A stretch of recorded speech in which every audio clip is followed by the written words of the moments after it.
এই দুনিয়ার জীবনে আমরা সর্বোচ্চ হয়তো 100 বছর বাঁচবো, আল্লাহ ভালো জানেন, তাই তো? এই দুনিয়ার জীবনের এই হায়াতের সবচেয়ে ইম্পর্টেন্ট টাইমটা কোনটা বলেন? সবচেয়ে ইম্পর্টেন্ট টাইম কোনটা? যৌবন কিনা? যৌবন কাকে বলে? যৌবন কাকে বলে? কত বছর থেকে কত বছর পর্যন্ত? 20 থেকে 40 বা 15 থেকে 40 বা 20 থেকে 50, এই তো? আচ্ছা, এই বয়সের মধ্যে কারা কারা আছেন হাত তোলেন দেখি। মাশাআল্লাহ, সবাই তো দেখি এই বয়সে, হাত নামান। এখন এই বয়স সম্পর্কে আগে 2টা হাদিস শোনেন, আমার দিকে তাকান, তারপরে আমি বলছি অবস্থা কি, করণীয় কি। আমি বলেছি যুবকদেরকে কিছু নসিহত করবো, আজকে নিয়াত করেছি, ঠিক আছে ভাই? আচ্ছা, যুবকদের সম্পর্কে প্রথম হাদিস, রাসূল সাল্লাল্লাহু আলাইহি ওয়াসাল্লাম বলেছেন, কিয়ামতের মাঠে মানুষ যখন উঠবে, আমরা উঠবো কিনা? আচ্ছা, নাকি উঠবো না? যারা আগুনে পুড়ে গেছে তারা উঠবে কিনা? যারা পানিতে ডুবে গেছে, যাদের লাশও খুঁজে পাওয়া যায় নাই, উঠবে কিনা? উঠবে। আচ্ছা, যখন মানুষ উঠবে তখন তাকে 5টা প্রশ্ন করা হবে। কয়টা ভাই? এই 5টা প্রশ্নের আগে সে তার পা সামনেও ফেলতে পারবে না, পিছনেও ফেলতে পারবে না। আমরা কি একটু চিন্তা করতে পারছি কত ভয়ঙ্কর হবে বিষয়টা? এই সামান্য গরমে আমাদের অবস্থা খারাপ, সূর্য সেদিন সামনে নিচে, আর মানুষ উঠে দাঁড়িয়ে আছে, তাদেরকে 5টা প্রশ্ন করা হবে। যতক্ষণ পর্যন্ত প্রশ্নের উত্তর দিতে পারছে না, সামনেও যেতে পারবে না, পিছনেও আসতে পারবে না, পা নড়াতে পারবে না। 1, তোমার পুরো জীবনটা তুমি কোন কাজে ব্যয় করেছো? উত্তর কি রেডি আছে আমাদের কাছে? আমরা কি বলতে পারবো, হে আল্লাহ, আমরা আমাদের পুরো জীবন তোমার ইবাদত করে কাটিয়েছি? 2, তোমার যৌবন স্পেশালি তুমি কোন কাজে ব্যয় করেছো? তোমার যৌবন তুমি স্পেশালি কোন কাজে ব্যয় করেছো? যুবকরা কি উত্তর দেওয়ার জন্য প্রস্তুত আছে যে আমাদের যৌবন আমরা আল্লাহর পথে কাটিয়েছি? সবাই কি বলতে পারবো? 3 নাম্বার, তোমার রিজিকের উৎস কি ছিল? কোন পথে সম্পদ অর্জন করেছো? 4 নাম্বার, কোন পথে সম্পদ ব্যয় করেছো? কোন কোন খাতে সম্পদ ব্যয় করেছো? আমরা কি আমাদের আয় এবং ব্যয়ের হিসাব দেওয়ার জন্য প্রস্তুত? 5, তোমাকে আমি যে জ্ঞান দিয়েছিলাম সেই জ্ঞান অনুযায়ী আমল করেছো কিনা? আল্লাহ পাক আমাকে আপনাদের সবাইকে তৌফিক দান করুন, জানা অনুযায়ী আমল করার তৌফিক দান করুন। এই 5টা প্রশ্নের মধ্যে যৌবনকাল ইম্পর্টেন্ট কিনা ভাই? গুরুত্বপূর্ণ কিনা? মাথায় রাখি। সামনে একটা হাদিস শুনুন, রাসূল সাল্লাল্লাহু আলাইহি সাল্লাম বলছেন, কে এই কিয়ামতের মাঠেই 7 শ্রেণীর মানুষকে আল্লাহ পাক বিশেষ মেহমানদারির ব্যবস্থা করবেন, আরশের ছায়ায় ছায়া দিবেন ইনশাআল্লাহ। কোথায় ছায়া দিবেন? ওই দিন এই ছায়া ছাড়া অন্য কোনো ছায়া থাকবে না। নবী সাল্লাল্লাহু আলাইহি ওয়াসাল্লাম বলছেন, তার মধ্যে প্রথম শ্রেণী হচ্ছে ইমামুন আদিল, ন্যায়পরায়ণ শাসক। ন্যায়পরায়ণ, আচ্ছা, ন্যায়পরায়ণ শাসকের একটা এক্সাম্পল দেই। মক্কার জাহেলি যুগে সাহাবীরা ঈমান নিয়ে এসেছেন, বাস তাদের উপর নির্মম নির্যাতন শুরু হয়ে গেছে, আবু জেহেল, আবু লাহাব, উতবা, শায়বা। তখন সাহাবীরা আল্লাহ রাসূলের কাছে এসে বলছেন, ইয়া রাসূলুল্লাহ, আপনি একটু বদদোয়া করেন, তাদের উপর বদদোয়া করেন, আমরা তো আর পারছি না। নবী সাল্লাল্লাহু আলাইহি ওয়াসাল্লাম বললেন, তোমরা মক্কা থেকে হিজরত করে হাবাসায় চলে যাও। কোথায়? হাবাসা। হাবাসা মানে হচ্ছে আবিসিনিয়া। আবিসিনিয়া মানে এখনকার ইথিওপিয়া, ইরিত্রিয়া। নাম শুনেছেন কি? বিশেষ কোচিং তো করছেন অনেকে। আফ্রিকা মহাদেশের একটা ছোট্ট দেশ ইরিত্রিয়া, ওখানে চলে যাও। তখন বলেছিলেন তিনি হাবাসায় চলে যাও। সাহাবীরা জিজ্ঞাসা করছেন, হাবাসায় কেন? নবী সাল্লাল্লাহু আলাইহি ওয়াসাল্লাম বলছেন, সেখানে একজন খ্রিস্টান ন্যায়পরায়ণ শাসক আছেন, যার রাজ্যে কেউ জুলুমের শিকার হয় না। কি বললাম বলেন তো? হাবাসা কে আছেন? একজন মুসলিম না খ্রিস্টান? খ্রিস্টান ন্যায়পরায়ণ শাসক আছেন, যার রাজ্যে কেউ জুলুমের শিকার, মুসলমান নন এমন একজন শাসকের প্রশংসা করে আমাদের নবীজি বললেন, তার রাজ্যে কেউ জুলুমের শিকার হয়। সুবহানাল্লাহ। সাহাবীরা সেখানে হিজরত করলেন, নেতৃত্ব দিয়েছেন জাফর বিন আবি তালেব রাদিয়াল্লাহু আনহু। সেই সাহাবী বাদশাহ নাজাশী, তার নাম ছিল বাদশাহ নাজাশী, তার সামনে দাঁড়িয়ে সূরা মারিয়াম তেলাওয়াত করেছিলেন। ওই সূরা মারিয়ামে ইয়াহইয়া, জাকারিয়া, ঈসা, তার মা, এই গল্প ঘটনাগুলো আছে। এই সূরার তেলাওয়াত শুনে বাদশাহ নাজাশীর চোখ দিয়ে পানি পড়তে পড়তে দাড়ি ভিজে গিয়েছে। সুবহানাল্লাহ। শেষে তিনি ঈমান নিয়ে আসেন, মুসলমান হন, আলহামদুলিল্লাহ।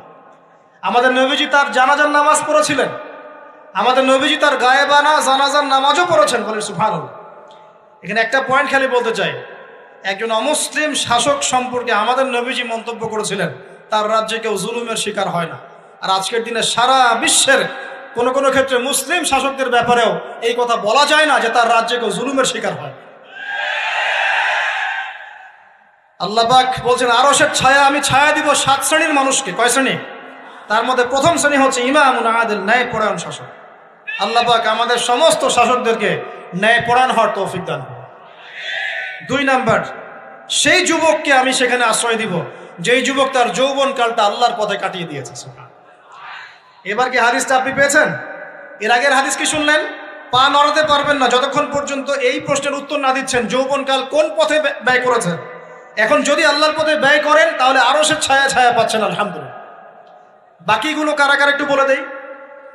3 নাম্বার হচ্ছে সেই ব্যক্তি যে একজন আরেকজনকে মহব্বত করে, এক ব্যক্তি আরেক ব্যক্তিকে মহব্বত করে শুধুমাত্র আল্লাহর সন্তুষ্টির জন্য।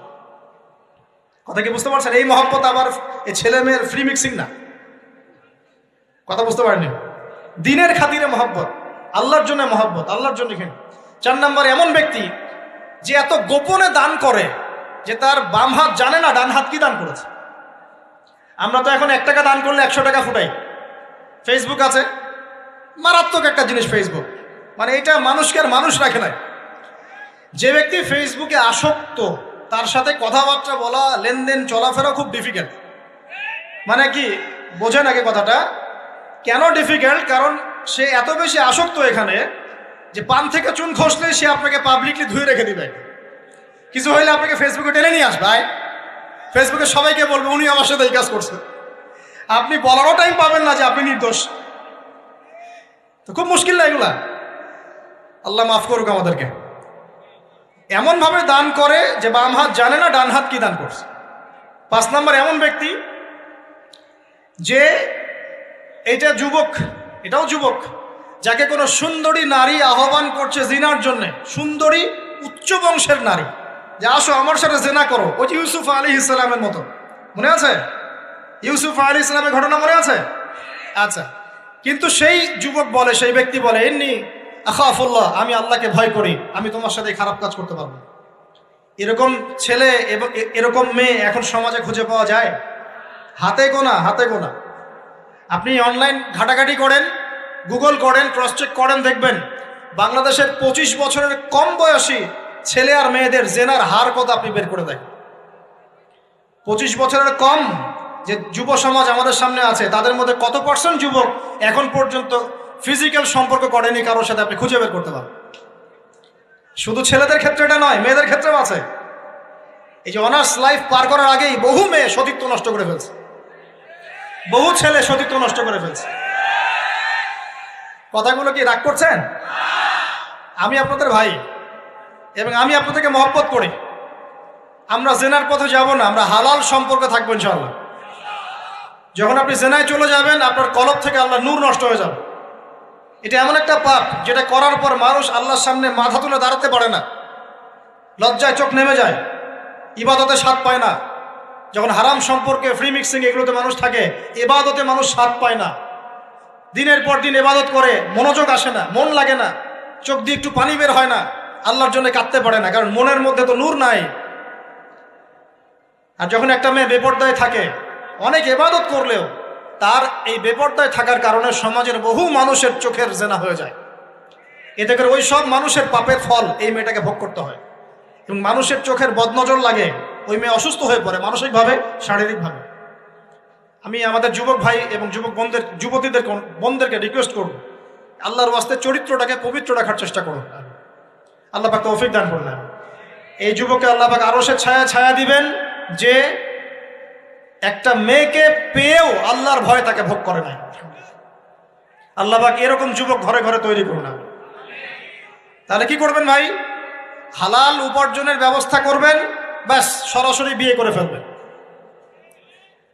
পরিবারকে বোঝানোর চেষ্টা করবেন, না বুঝলে আন্দোলন শুরু করবেন যে আমি জেনা করতে চাই না, আমি বিয়ে করতে চাই, বিয়ে আমার দেওয়ানি লাগবো, এইরকম। ব্যাস তারপর দেখবেন বাপ মা কেমন করে বিয়ে না দেয়। আল্লাহ সাহায্য করবে ইনশাআল্লাহ।